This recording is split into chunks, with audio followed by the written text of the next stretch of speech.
সুপ্রিয় শিক্ষার্থী বন্ধুরা, যারা তোমরা উচ্চ মাধ্যমিক ফাইনাল পরীক্ষা দিচ্ছ 2025 সালে, তো তোমাদের জন্য পলিটিক্যাল সায়েন্স ফাইনাল সাজেশন নিয়ে আসলাম। আমি পূর্বে অধ্যায় ধরে ধরে সেই প্রশ্নগুলি তুলে ধরেছিলাম, 2-এর মান, 3-এর মান, 4-এর মান, 5-এর মান। তো এই পরীক্ষা মুহূর্তে ফাইনাল সাজেশন তোমাদের মাঝে তুলে ধরছি। যদি তোমরা এগুলি আগেই জেনে গেছো, তবু একসঙ্গে আমি এখানে 3-এর মান, 4-এর মান, 5-এর মান তুলে ধরলাম, আর পূর্বে 2-এর মানেরগুলি একসঙ্গে দিয়ে দিয়েছি। তাহলে আজকের এই 2, 3, 4 এবং 5-এর জন্য গুরুত্বপূর্ণ কী কী প্রশ্ন তোমরা এক নজরে দেখে নাও। তো এখানে সিলেবাসটা দেওয়া আছে। আমি শুরু করছি। পার্ট 1 এবং পার্ট 2 দুটি ভাগে বিভক্ত। তো সবগুলি সুন্দর করে সাজিয়ে আমি তৈরি করেছি। পার্ট 1 সমকালীন বিশ্ব রাজনীতি, 5-এর মানের জন্য গুরুত্বপূর্ণ যে প্রশ্নগুলি শিখতে হবে। দেখো, প্রথম অধ্যায় ঠান্ডা যুদ্ধের সময়কাল। এখান থেকে মার্ক 5 আসবে, দুটি প্রশ্ন আসবে। তো একটি উত্তর করতে হবে, এক কথায় উত্তর আসবে দুটি। ঠিক আছে, সর্বমোট 7 নম্বর আসবে এই অধ্যায়টি থেকে। তো প্রশ্নগুলি দেখে নাও। ঠান্ডা যুদ্ধ কাকে বলে? ঠান্ডা যুদ্ধের কারণগুলি আলোচনা করো, বা প্রেক্ষাপট বা পটভূমি, বা ঠান্ডা যুদ্ধ কেন হয়েছিল, 100% কমন। বা প্রশ্নটার ভারতীয় রাজনীতিতে ঠান্ডা যুদ্ধের কারণগুলি আলোচনা করো, কখন ঠান্ডা যুদ্ধের সূত্রপাত হয়েছিল। তো এমন করে দেখো, 2 নম্বরটিও ইম্পর্টেন্ট রয়েছে, 3 নম্বরটি ইম্পর্টেন্ট। 4 নম্বর প্রশ্নটি কোয়েশ্চেন ব্যাংক 2025 সালে এসেছে। ত্রিপুরা মধ্যশিক্ষা পর্ষদ থেকে যে কোয়েশ্চেন ব্যাংক প্রকাশ করেছে তার থেকেও প্রশ্ন এখানে রয়েছে। তো কোয়েশ্চেন ব্যাংকের প্রশ্নগুলিও ইম্পর্টেন্ট আছে। তো এখানে দেখো, কিউবার মিসাইল সংকটের পটভূমি মোস্ট ইম্পর্টেন্ট। ঠান্ডা যুদ্ধের মল্লভূমি বলতে কী বোঝো? ঠান্ডা যুদ্ধের মল্লভূমি সম্পর্কে আলোচনা করো। এই প্রশ্নগুলো এখানে টোটাল রয়েছে 8টি রয়েছে সেই অধ্যায়টি থেকে, ঠান্ডা যুদ্ধের সময়কাল থেকে। কিছু ইচ্ছুক ছাত্রছাত্রীদের ইচ্ছা করলে এগুলিও পড়তে পারে। ঠান্ডা যুদ্ধের বৈশিষ্ট্য, ঠান্ডা যুদ্ধের অবসানের কারণ, ঠান্ডা যুদ্ধের সময়কালীন যে এগুলি প্রশ্ন, টোটাল 11টা। স্বাধীনোত্তর ভারতের রাজনীতি পার্ট 2, চতুর্থ অধ্যায় ভারতের বৈদেশিক সম্পর্ক, এটাও 5-এর জন্য। তো 5-এর মানেরগুলি প্রশ্ন একসঙ্গে রেখেছি তোমাদের সুবিধার জন্য। এই অধ্যায়টি থেকে সর্বমোট 6 নম্বর আসবে। দুটি প্রশ্ন থাকবে, একটি উত্তর করতে হবে। তাহলে ঠান্ডা যুদ্ধের সময়কাল থেকে দুটি প্রশ্ন আসবে, একটি উত্তর করবে। তো বৈদেশিক সম্পর্ক, এটা থেকে দুটি প্রশ্ন আসবে, একটি উত্তর করবে। এক কথায় উত্তর থাকবে একটি। সর্বমোট 6 নম্বর। এবার প্রশ্নগুলি দেখো। ভারতের পারমাণবিক নীতির প্রধান বৈশিষ্ট্যগুলি কী কী? এটা উচ্চ মাধ্যমিক ফাইনাল 2023 এসেছে, তো তার জন্য এই প্রশ্নটা খুব ইম্পর্টেন্ট।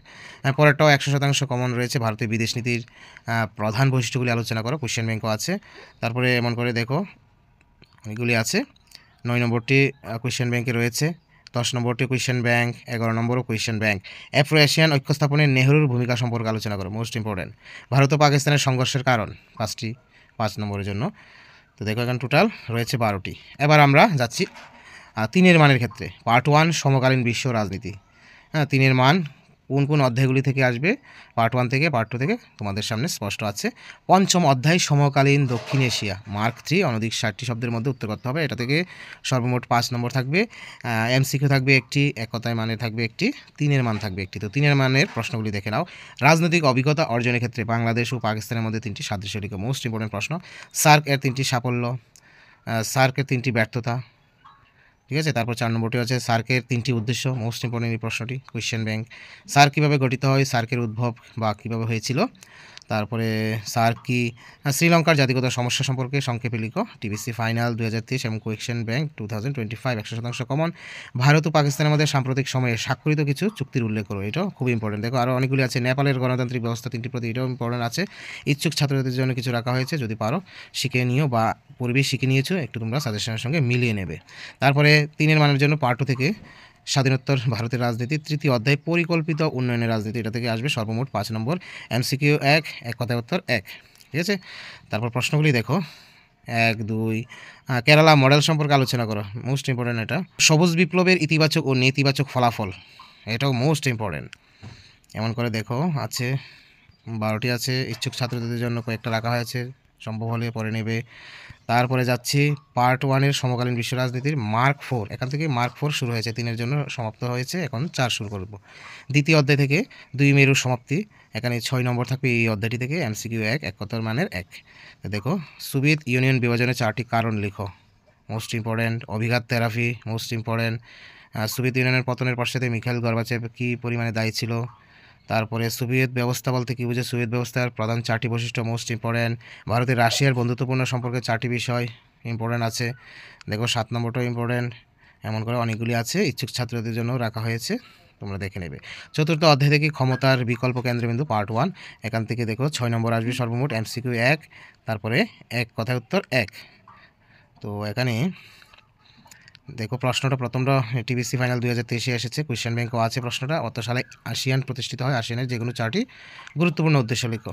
তারপরে আছে লোক ইস্ট পলিসি, পূর্বে তাকাও নীতি, ইউরোপীয় ইউনিয়নের যে কোনো 4টি উদ্দেশ্য, প্রভাবশালী আঞ্চলিক সংগঠনে, এটা ইম্পর্টেন্ট আছে। তারপরে ভারত ও চীনের মধ্যে চলমান বিতর্কিত বিষয়, কোয়েশ্চেন ব্যাংক আছে, ইম্পর্টেন্ট আছে। আঞ্চলিক সংগঠন তৈরির পেছনে কী কী উদ্দেশ্য, এটা ইম্পর্টেন্ট আছে, ইচ্ছুক ছাত্রদের জন্য কিছু রাখা হয়েছে। তারপরে যাচ্ছি সমকালীন বিশ্ব রাজনীতি পার্ট 1 ষষ্ঠ অধ্যায় আন্তর্জাতিক সংগঠনসমূহ, এটা থেকে 4-এর মান একটি আসবে এক কথায় উত্তর, আর 4-এর মান একটি, সর্বমোট থাকবে 5 নম্বর। দেখো প্রথম প্রশ্ন কয়েকটা দেওয়া আছে, খুবই ইম্পর্টেন্ট। সম্মিলিত জাতিপুঞ্জের 2টি সাফল্য ও 2টি ব্যর্থতা, এমন করে অনেকগুলি আছে, তোমরা দেখে নেবে। তো জাতিপুঞ্জের পুনর্গঠনের অর্থ হলো নিরাপত্তা পরিষদের পুনর্গঠন, ইচ্ছুক ছাত্রছাত্রীদের জন্য রাখা হয়েছে। তারপরে যাচ্ছি আমরা পার্ট 2 স্বাধীনোত্তর ভারতের রাজনীতি 2য় অধ্যায় একদলীয় আধিপত্য থেকে, সর্বমোট 5 নম্বর থাকবে, একটি থাকবে এক কথায় উত্তর, আর একটি 4-এর মান। তো প্রথম প্রশ্নটা খুবই ইম্পর্টেন্ট, ভারতের রাজনীতিতে 1966 খ্রিস্টাব্দ পর্যন্ত কংগ্রেস দলের একাধিপত্য 4টি কারণ।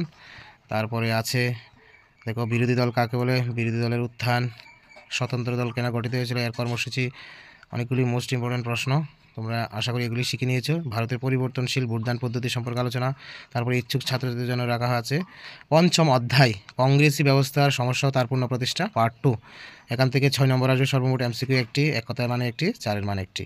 তো কী কী রাখা হয়েছে, ভারতের রাজনীতিতে দলত্যাগের বিভিন্ন কারণ, মোস্ট ইম্পর্টেন্ট, কী কী পদক্ষেপের ফলে ইন্দিরা গান্ধী নারী হয়েও আধিপত্য বিস্তার করেছিল, আলোচনা করো, বা জনপ্রিয়তার কারণ ইন্দিরা গান্ধীর। তারপরে সিন্ডিকেট কথাটির অর্থ, এটাও ইম্পর্টেন্ট আছে। প্রিভি পার্টস বা রাজন্যবর্গের সুযোগ সুবিধা বলতে কী বুঝো, 10 দফা কর্মসূচি ইম্পর্টেন্ট আছে এটা। তারপরে পার্ট 2 গণতান্ত্রিক ব্যবস্থা সংকট, গণতান্ত্রিক ব্যবস্থা সংকট এই অধ্যায় থেকে এক কথায় মানের একটি আসবে, 2-এর মান একটি, 4-এর মান একটি, সর্বমোট 7 নম্বর। তো 2-এর মানের জন্য আমি পূর্বে দিয়ে দিয়েছি, তোমরা দেখে নিতে পারো প্লেলিস্টে গিয়ে। তারপরে দেখো প্রশ্নটা, দেখো কী কী আছে গুরুত্বপূর্ণ প্রশ্ন। মধ্যবর্তীকালীন নির্বাচনের কারণ, এখানে 1974 খ্রিস্টাব্দে বিহারের ছাত্র আন্দোলনের সংক্ষিপ্ত বিবরণ দাও, এটাও ইম্পর্টেন্ট।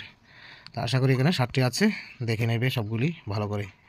তো আমার সুপ্রিয় শিক্ষার্থী বন্ধুরা, আজকের এই আলোচনায় এতটুকু পর্যন্তই, তোমাদের সম্পূর্ণ এবং ফাইনাল সাজেশন তোমাদের মাঝে তুলে ধরলাম, তোমরা জাস্ট মিলিয়ে নেবে তোমরা কী শিখেছো কী না শিখেছো।